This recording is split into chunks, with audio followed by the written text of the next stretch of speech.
Kasi po kami na rin po nagbayad ng tubig kuryente dyan. Kumbaga sinalo ko na lahat ng bayarin. Pinakamagdaling, huwag ka lang lumunang umalis. Kung ikaw caretaker, libre tira ka dyan at may sweldo ka, yun ang servisyo mo. Hindi po pwedeng isandal sa kung may kinikita doon sa apartment o wala yung kanyang kabayaran sa paglilingkod po sa kanila.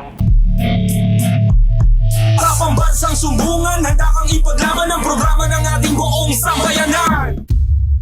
Base dun sa inyong sinabi kanina, ay gusto niyo lang malaman ang inyong karapatan. Apo. Tama po ba?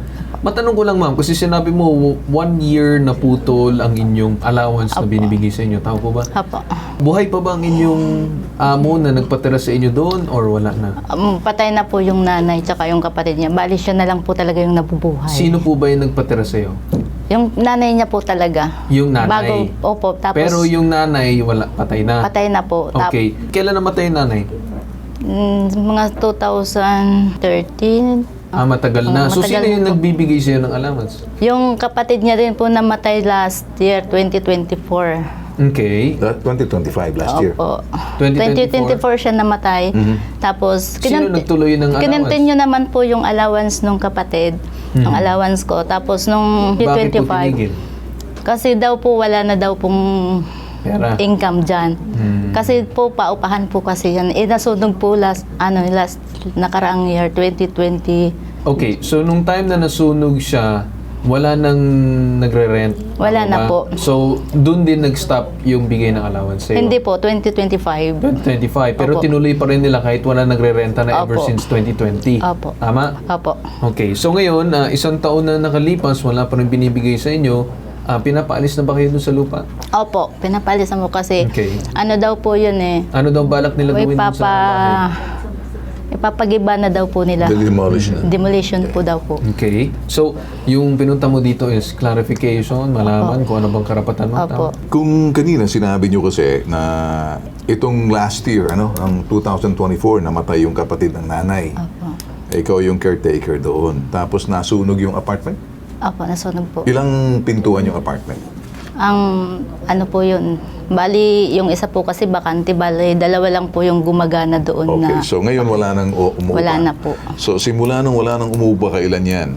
Matagal Ano na. po, matagal na, Okay, sige. 2020 po. Okay, 2020. Ang sa akin lang, kung kapareho, binabayaran ka nila dati, hindi ba? Opo, Magkano binabayaran ko. binabayad sa'yo para rebukan? Ang sweldo ko po umpisa nung pumasok ako, 2,000 lang po. Ano naman ang kapalit ng iyong pagtira dyan? Kasi hindi ka, kung ikaw caretaker, libre tira ka dyan at may sweldo ka, yun ang servisyo mo. Opo. At sinasabi mo ang kinikita lang doon sa apartment na ang binagbabayad sa iyo kasi caretaker ka, libre tira, may asawa ka naman, di ba? Opo. Nagtatrabaho rin. Okay, so ikaw lang yung parang caretaker. Alam mo ba anong trabaho ng caretaker? Ang bantay po sa bahay. Hindi lang bantay, watcher ang tawag. Ang caretaker siyang tagalinis, tagaayos, magre-recommenda kung anong dapat ayusin. Ang caretaker hindi lang sa bahay mo. Kapalit niyan ay katumbas ng paglilinis mo ng buong property. So kung natigil niyan dahil wala nang pumapasok na income, sino nga magsisweldo sa'yo? Yung tumigil po yung income ko nung namatay yung kapatid Kaya nga, niya. namatay ang kapatid 2024. So, pero ang unang kumuha sa iyong nanay, namatay pa ng 2012, tama? Opo. So, Pinagpatuloy na lang ng mga anak niya, namatay naman tong anak. Tapos itong kapatid, sinasabi, panahon na, sa tagal ng panahon, 17 years ka na dyan, libre tira, ikaw caretaker, sinisweldohan ka rin. Ngayon, namatay na yung mga amo mo at itong kapatid na sasabi, i-demolish na, igigiba na. Kasi unang-una, sunog na, yung apartment, wala nang kinikita. Ano bang gusto mo mangyari? Anong hinihingi? ano po, ang akin lang po tulungan niya rin naman po akong may Sino tutulong sa'yo? Yung may-ari po. Sino may-ari? Patay na. Si Clarito. Yung kapatid niya po, Si kapatid nino. ni Roberto Limhoco. Okay, sino unang nagpadala sa iyo dyan? Yung nanay po nila. Yung nanay niya. Namatay yung nanay kailan? 2013 po yata. Hindi ko 2013. So, nung matandaan. namatay yung 2013, may mga umuupa pang sa apartment niya. Mayroon Luma po. na, no? So, pinagpatuloy ng isang Anak. Yung namatay yung anak namatay ng 2000? 24. Oh, 2024. Well, since 2024 matagal na, 17 years ka, libre tara, may mister ka, nagtatrabaho. Parang sinasabi nila, hindi na kumikita yung apartment, luma na, tapos nasunugan pa.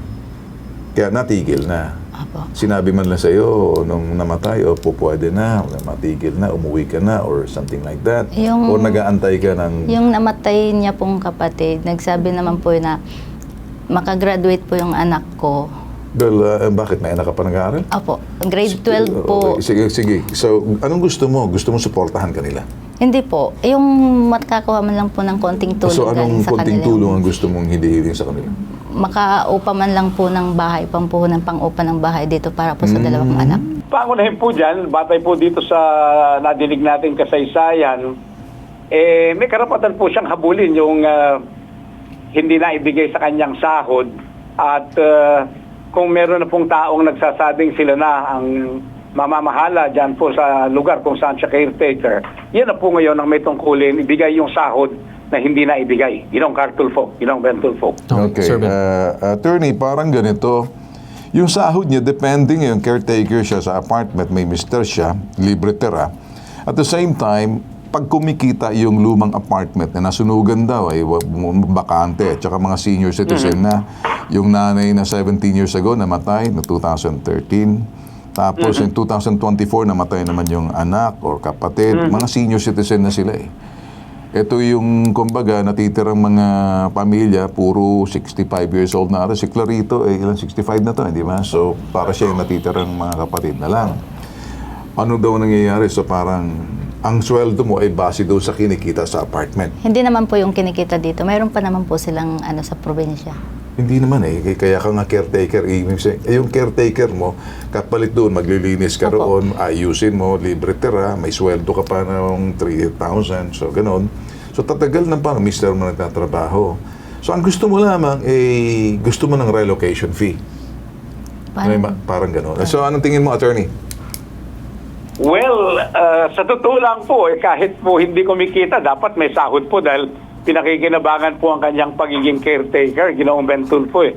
Hindi po pwedeng isandal sa kung may kinikita doon sa apartment o wala, yung kanyang kabayaran sa paglilingkod po sa kanila. So, mahalaga po na maipagpilitan itong ating panauhin na maibigay sa kanya yung pinagkasunduang sahod, Ginoong Ben Tulfo, upang magamit nga naman niya sa pagkuha ng ibang mauupahan. Okay. So, nakakausap mo ba yung may-ari? Opo. Ilang taon yung may-ari? Last week naman po nandyan sa... Anong sinasabi sa'yo? Yun nga po, kailangan na daw po namin umalis. Bakit Kasi daw? i-demolish na nga daw. Ay, didemolish na raw yung bahay. Kasi parang wala nang halaga yung bahay. Parang Kasi condemned na din po. Dilapidated na daw kasi, attorney. Well, kahit na po gano'n, yung sitwasyon ng kanyang binabantayang bahay, ang katotohanan po niya, nakapaglingkod na siya bago ma-demolish. So may tungkulin pa rin pong bayaran yung kanyang mga hindi na bayarang buwan. Siguro, attorney, pinakamagdaling, huwag ka lang munang umalis. Siguro, huwag ka lang dumalis. Kasi kung gano'n, para sabihin na bayaran niyo muna ako doon sa, sabi nga na attorney, gano'n na lang. Hindi ka naman pwedeng paalisin nila yan kasi syempre... Po, kasi po kami na rin po nagbayad ng tubig kuryente dyan. Kumbaga sinalo ko na lahat ng bayarin. Kaninong konsumo yun? Sa amin po. Sa inyo. Yung Akala konsumo ko po konsumo dyan. ng apartment.